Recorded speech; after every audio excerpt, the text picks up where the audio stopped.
پاکستان ته د اسلامي امارات د واکمنۍ د بهرنیو چارو وزیر خبرداری پر کابل او پکتیکا د پاکستانیو الوتکو خطرناکو بریدونو مولا امیر خان متقي سخت په غوسه کړی او نوموړي هیواد ته یې اخطار ورکړ.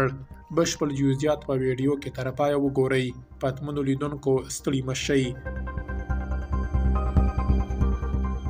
د طالبانو د بهرنیو چارو وزیر امیر خان متقي په هند کې پاکستان ته خبرداری ورکړی چې د دوی د زغم ازمایلو هڅې دې نه کوي.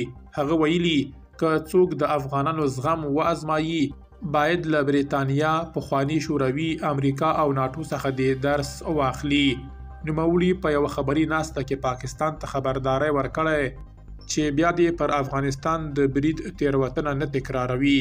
امیر خان متقي د کابل هوایي بریدونو او احتمالي زیانونو په اړه بې خبره ښکارېده، خو ویل چې په لرو پرتو سیمو کې بریدونه شوي دي.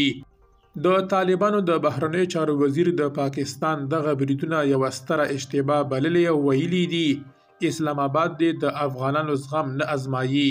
متقي زیاته کړې موږ له هند سره ښې اړیکې غواړو، له پاکستان سره هم ښې اړیکې غواړو، خو دا اړیکې باید دوه اړخیزې وي، یو طرفه نشي کېدای. هغه ویلي د طالبانو بهرنۍ تګلاره د سولې غوښتونکې او پر ورورولۍ ولاړه ده او هڅه کوي چې له سیمه ایزو هیوادونو سره اقتصادي اړیکې پیاوړې کړي. د طالبانو د لوړپوړي چارواکي ټینګار کوي چې په افغانستان کې سوله او پرمختګ د ټولې سیمې په ګټه دی.